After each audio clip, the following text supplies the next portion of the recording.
What is happening right now is shaking the entire country, and many Nigerians are paying close attention because this matter touches security, trust, and the future of peace in Nigeria. Reactions have been pouring in since the heated exchanges involving Sheikh Gumi and former Defense Chief Lucky Irabor. People are talking. Social media is busy, and the streets are not quiet about it either. According to the discussion going around, the issue started when conversations allegedly linked to negotiations with armed groups became a public topic. This immediately triggered strong reactions from different sides. Some Nigerians believe these conversations were part of peace efforts, while others believe they crossed a very sensitive line. As this conversation grew louder, it turned into a serious national debate. And that is where the reactions between Gumi and Irabor became more visible. Now, let us slow down and explain this in very clear terms so everyone can understand. For years, insecurity has been one of Nigeria's biggest problems. Communities have suffered attacks, families have been displaced, and many people have lost their livelihoods. In the middle of these, some individuals believe that talking to armed groups can reduce violence, while others strongly believe that force and law enforcement should be the only approach. This difference in opinion is not new, but it became louder in this particular case. Sheikh Gumi has long been known as someone who believes dialogue can help reduce violence. He has openly said in the past that understanding the root of conflicts is important if lasting peace is to be achieved. Many people who support him say his actions are driven by the desire to save lives and reduce bloodshed. They argue that when communities are under constant fear, any approach that can bring calm should be considered carefully. On the other side, voices aligned with the security establishment see things differently. From their perspective, negotiating with armed groups that attack civilians can send the wrong signal. They worry that it could make these groups feel important or powerful, which might encourage more violence instead of stopping it. This is where the reactions connected to General Irabor come in. His past statements have always emphasized national security, discipline, and the complexity of fighting terrorism and banditry.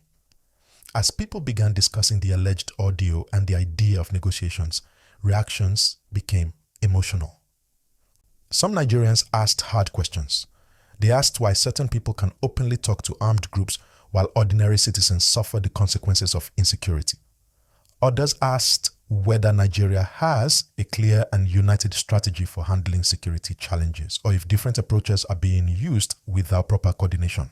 Please, if you are following this gist and you want more people to hear the truth clearly, like this video and subscribe to the channel right now. Your support helps this message reach more Nigerians. As the debate continued, many citizens started linking this issue to a bigger problem. They started talking about trust in leadership, trust in institutions, trust in how information is handled. Some people said the real problem is not just negotiation or no negotiation, but the lack of transparency.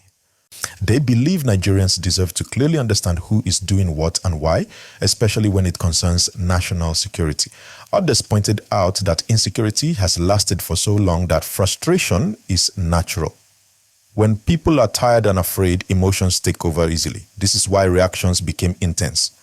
Supporters of Gumi defended him strongly, saying his intentions were misunderstood. Critics insisted that good intentions are not enough when national safety is involved. The conversation then moved beyond the two individuals involved. It became a national mirror. Nigerians began asking whether the country is winning the fight against insecurity or just managing it. They asked whether enough is being done to protect ordinary citizens in rural areas, highways, and farming communities. They also questioned whether political interests sometimes interfere with security decisions. At this point, it was no longer just about Gumi or Irabor. It became about Nigeria's direction. Should the country focus strictly on enforcement, or should it mix enforcement with dialogue? Should private individuals play roles in peace efforts, or should everything be handled only by government agencies? These questions do not have simple answers, And that is why this gist is important. Please don't forget to like this video, subscribe, and share it with others so more people can understand what is really going on. Another thing many Nigerians noticed is how quickly information spreads today. A single audio, a single statement, or a single clip can change public opinion in hours.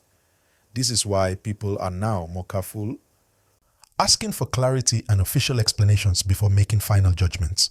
Some are calling on authorities to speak more openly so misinformation does not fill the gap. As reactions continue, one clear fact remains. Nigerians want peace. They want safety. They want to go to sleep without fear and wake up without bad news. Whether through strong security action, careful dialogue, or a combination of both, the people want results, not endless arguments. This situation has also reminded many Nigerians that words matter. Statements from respected figures can influence millions of people. That is why public figures are now under closer watch. People are listening more carefully and analyzing every reaction. At this point in the gist, we have covered how the issue started, why reactions became intense, and why the debate matters to every Nigerian, not just the people involved. The next part will go deeper into public reactions, social media pressure, political implications, and what this could mean going forward if nothing changes. Now, as reactions continued to spread, the conversation became even deeper. Nigerians from different regions started sharing their opinions, and you could clearly see that this issue touched emotions across the country. Some people said this situation shows how divided opinions have become when it comes to solving insecurity.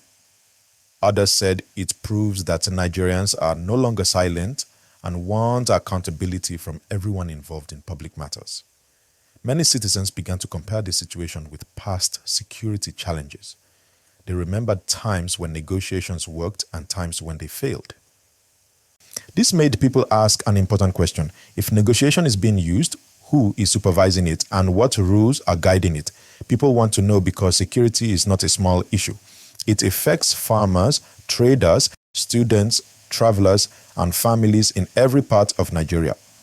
Supporters of Sheikh Gumi continue to say that his approach focuses on understanding the roots of violence. They argued that some armed groups started from unresolved community issues and economic hardship, and that talking can help calm tensions. They believe that ignoring dialogue completely could prolong suffering in some regions. On the other side, those backing the position, often linked to Lucky Irabor, insisted that Nigeria must be very careful. They said the country is dealing with organized criminal groups, not misunderstandings. According to them, strength, coordination, and firm law enforcement are necessary to protect innocent citizens. They fear that soft approaches may be misinterpreted by criminals as weakness. Please pause for a second and like this video and subscribe if you are learning something useful. Your support helps keep this conversation alive.